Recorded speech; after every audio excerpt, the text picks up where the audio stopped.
You may be asking why I'm holding a machete. There's a very good reason for that. You see, on this channel, we've used various different types of smokers and grills, showing you how to do both, quick cooks and low and slow on all of them.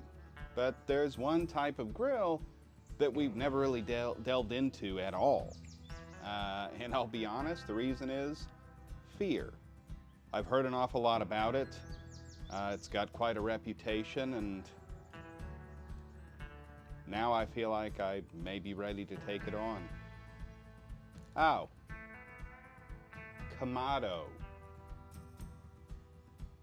Just getting him mixed up with a giant, deadly lizard. Now I just feel stupid.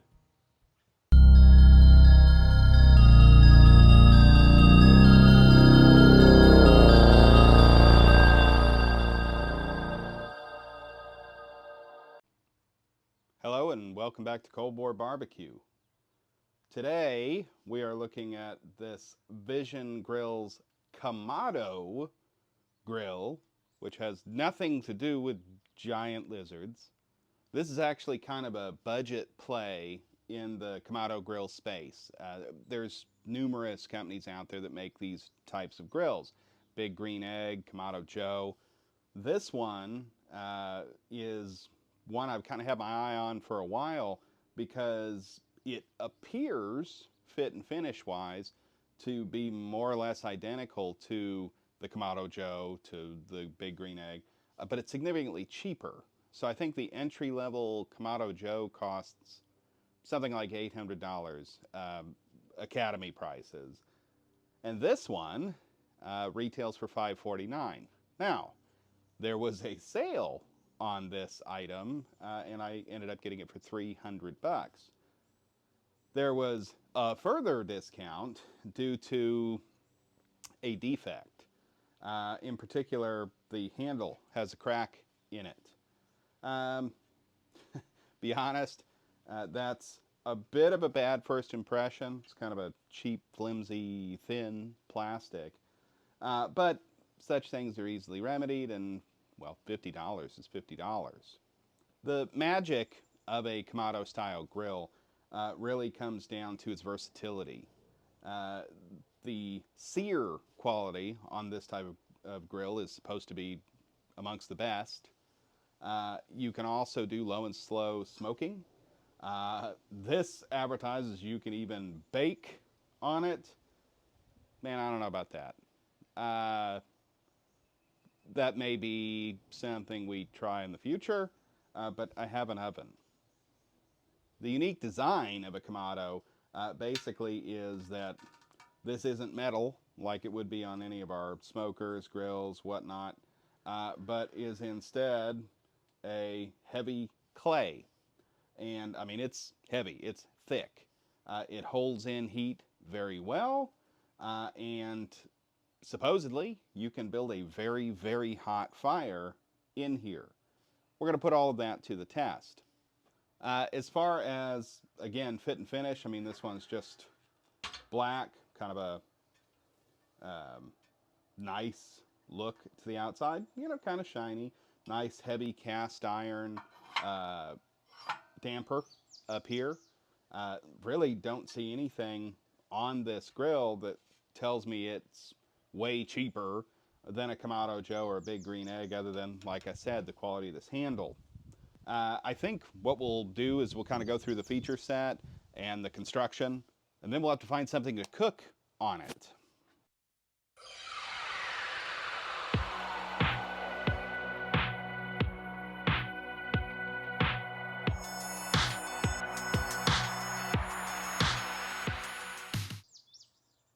If you've watched any of the other grill videos on this channel, you know I like to look at all of the advertising speak and see how accurate it ends up being during a cook.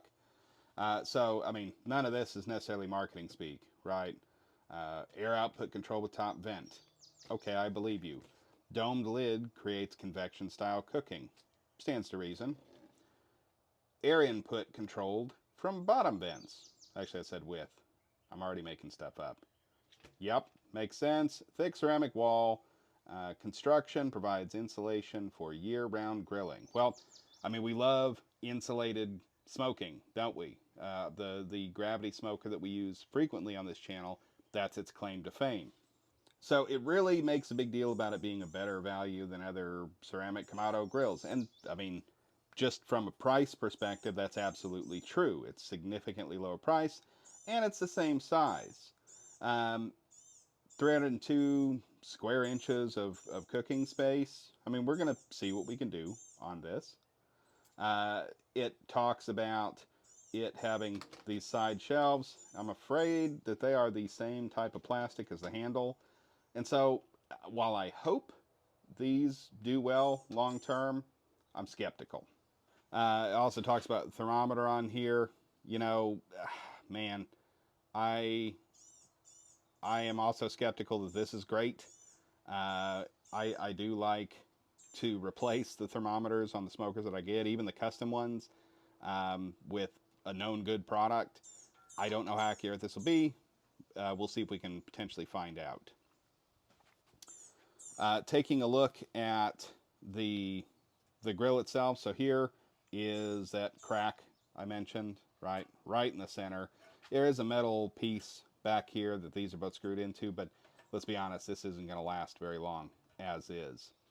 This piece here, I believe, is just to kind of prevent it from slamming shut, which is, not something that you want in a heavy ceramic grill. Taking a look at the inside here, do not return to store. Did not intend to. We have yet more marketing speak. Lifetime warranty on all ceramics. Not quite sure what that covers. May have to look into that further. Really just kind of a, I don't know, a rehash of what was on the other paper. I do see here, and I did notice, this Easy Lift Spring Assist lid. And you can kind of see that here. And I will say, as far as opening goes, it definitely opens pretty easy for such a heavy top. So, not bad. Here we have our fire pit. That is a cast iron grate at the bottom. You build your fire over it. Air comes up through it. Should create a really rip-roaring hot fire. I do see that this grate actually moves to be able to feed the fire. Good. That's awesome. This firebowl is designed with a stress relief gap. Great. Good points on that. Wish I had a stress relief gap. Otherwise, pretty standard fare, great, not real thick, kind of cheap, let's be honest. Inside, we have yet more ceramic, very heavy, very nice. I'm sure the gap is actually for when this heats up, right? You don't want it to crack. And as mentioned, the cast iron, and then we've got our airflow there. Up top, pretty simple adjustment. Not much going on there, but probably doesn't need to be all that sophisticated. It's nice and heavy. It's not going to fall apart. At least doesn't look like it will. So points there. Looking back inside, I did want to point out, so you can see that we've got some fire seal here on both sides, and that's extremely important on a grill like this because you want that seal, right? You're trying to keep in heat, keep in smoke, etc. On this type of grill, because there's a potential for direct flames to hit these, you do have to be kind of careful how you open and close it, right? So if you've got a fire in here, typically what you're going to want to do is when you go to open it, you're going to pop it open for just a little bit, right? To kind of let that excess heat and air out, and then open it so you don't get a flame up, which, could potentially damage this. So, important safety tip.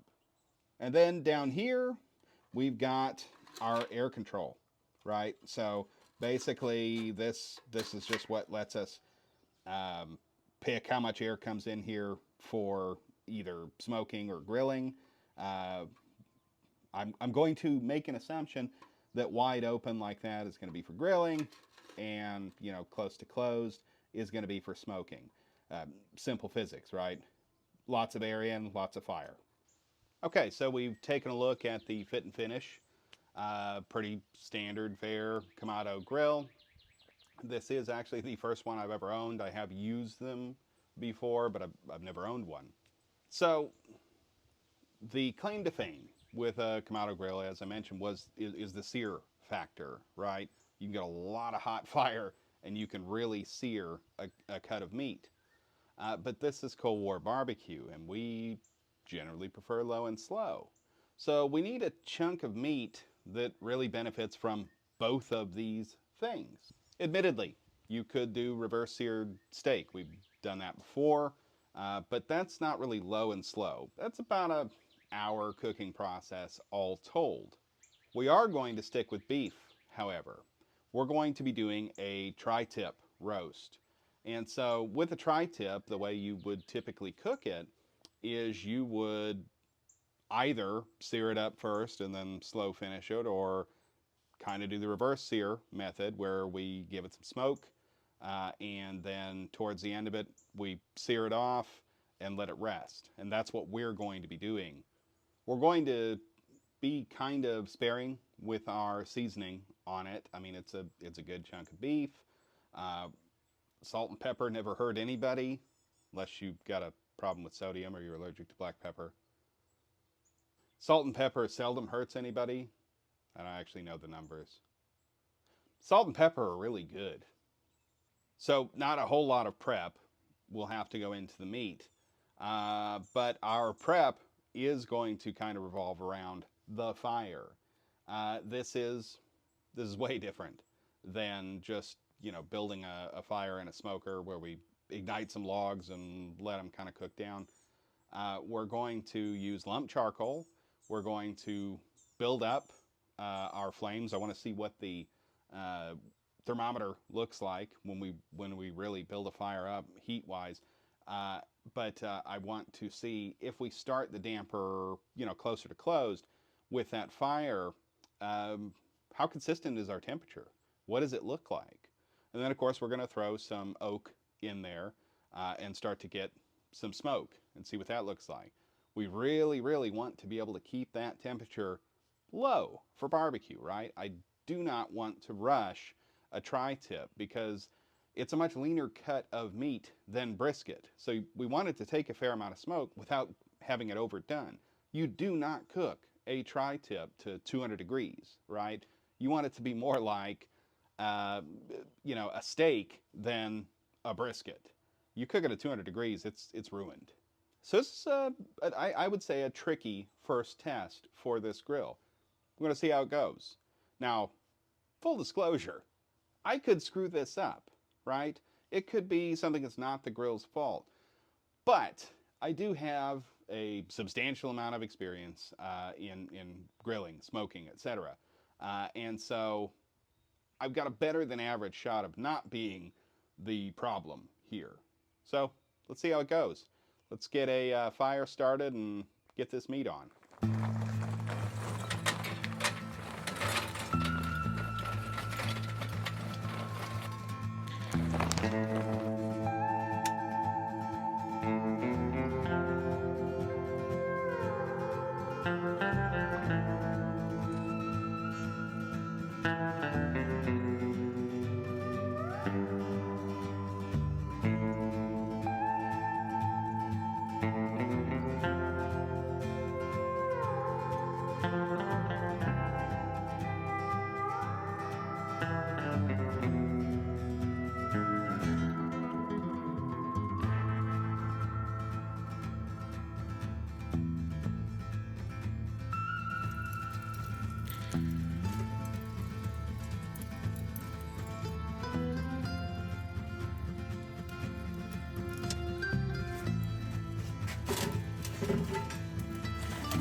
now we wait.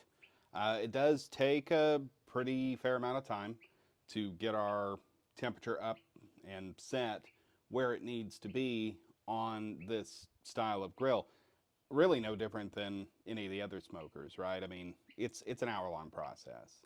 You could maybe be quicker on like a Weber or the Expert grills or things like that, but anything else takes some time, some care, that sort of thing. So we'll wait. We'll try to get our temperature where we want it to be. In this case, I'm not concerned about 225 or some low temperature like that, but 275 to no higher than 300 for what we're going to do.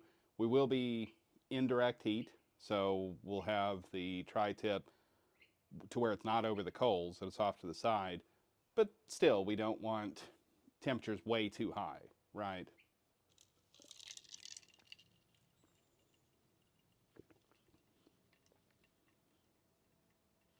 Liquor? I barely know her. Okay, well, we've been about 45 minutes. The thermometer on the grill, we're somewhere between or just north of 275, below 300. It's just about where I want to be on this. So we'll prep the meat and we'll get it going.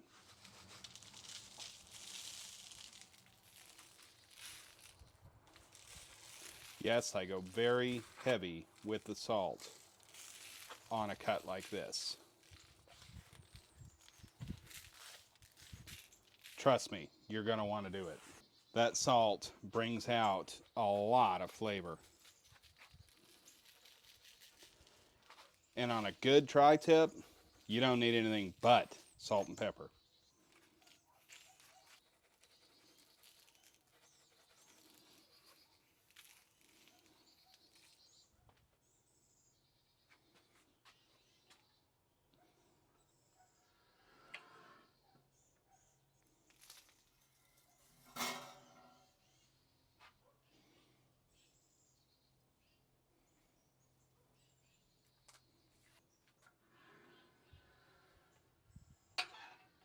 Just another quick note.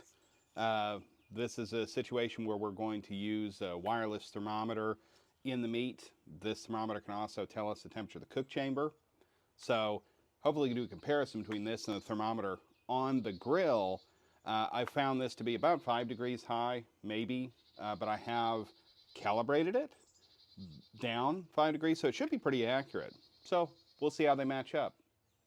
Well, we're a little over an hour into the cook. Well, maybe an hour and 20 minutes. The thermometer is showing that the internal temperature of the meat is about 90 degrees. So we have a little ways to go yet on the smoke. Interestingly, the ambient temperature on the thermometer shows it to be about 225 degrees, but the thermometer on the grill shows it to be closer to 300, above 275. That's a 50-degree difference or more, and so I'm very skeptical about that thermometer. But we'll continue to test. We might not get a concrete answer in this video. Uh, just think about it. I mean, they're going to use cheap thermometers even in the best grills. I spent well over $10,000 on a custom smoker that used what I would guess were $15 thermometers. They're not accurate. And for the home cook, it maybe doesn't matter as much, although, gosh, if you're viewing a channel like this or some of the much bigger, more successful YouTube channels that are based on barbecue, temperature control is huge, right? And so to not be able to rely on the temperature that's on the grill, that's, I don't know, it's a little frustrating. So we call them as we see them. I suspect that within the next 30 to 45 minutes, we will be able to sear this and finish it off. So far, even though the thermometer is not accurate, it has been consistently inconsistent. And the thermometer that I have in there has kept at about 225 the whole time with the dampers set the way they are. So pretty reliable cooker, even if the thermometer is bad. We've got just some wisps of smoke, in order to get that lower temperature, we've had to close it off pretty heavily. So I don't know, honestly, how much smoke we're going to get out of this process. We'll see. I do want to go ahead and take a look and see how things are. We definitely still have a very good coal bed. And we're getting color, right? But it's nowhere near done yet. Smells great. Smoke smells awesome. Well, we'll keep it going. Maybe longer than I thought. All right, so we're another, gosh, I don't know, 35 minutes from the last check-in.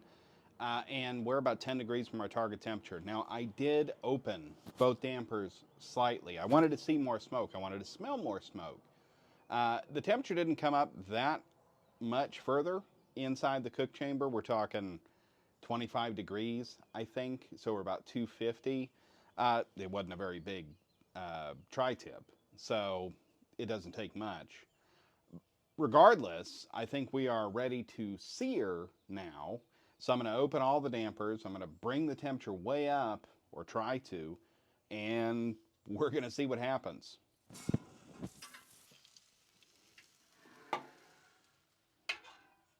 After opening the dampers, the temperature's already starting to spike. We're getting a lot of air intake, so that's good to see.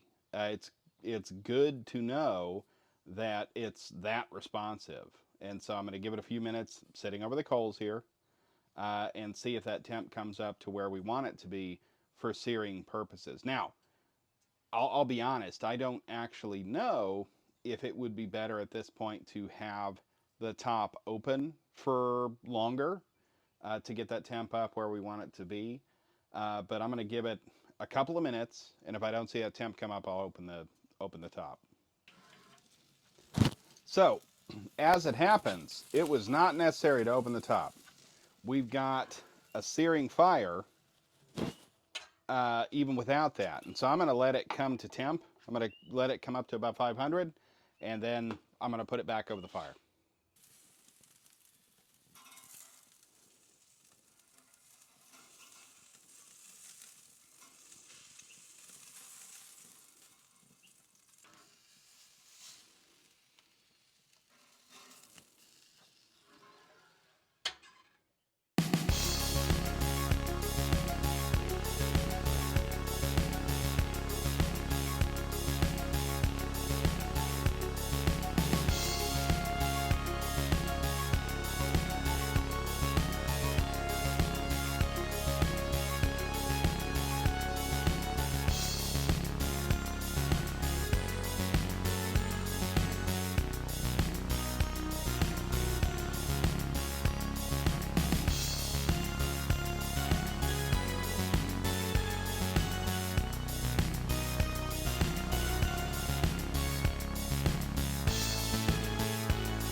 Okay, you've seen me cut it. It is done. That's beautiful. It is. Got a good piece of fat there on the bottom of it. Tears apart nice like a good steak. Bottoms up.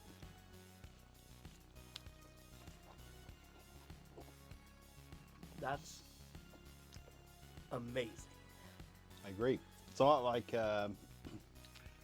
like a good ribeye or something like that. I mean, it's almost the texture of a pork loin if it had fat. Yeah, I can see that. But it's beef. It's beef. The cook couldn't have gone better. The smoking process took just about exactly how long I thought it would. The sear was a few minutes. It was very easy to ramp up the fire. After the fact, she's still gobbling this down. She's not paying attention to a word I'm saying. So, I mean, in all honesty, I can't recommend this thing enough. The cook was easy. The finished product was fantastic. I mean, Vision Grills does not sponsor us. Nope. So I'm not going to say go buy a Vision Grill. But a Kamado, thumbs up. We're going to have to do more tests, I think, on this. So, I think one of the tests that we need to do is pizza. yeah, the baking side of things, which we didn't even remotely test here, is important. Bringing that temperature way up. Pizza needs, what, 800 degrees, something like that? Something like that. 700 degrees, something like that. So, Be a good test of the thermometer on that thing, too. yeah, you haven't been here for that. I'm not trusting the thermometer at all. So, anyway, let us know if you have questions, comments, if there's other stuff you'd like to see. This was a fun cook, especially it was the first one. So let us know what you'd like to see in the comments. If you enjoyed this, please like, subscribe, tell your friends. Tell your friends' friends. If you know them, Tell your friends to tell their friends. that's a better idea. And until next time, thank you for joining Cold War Barbecue.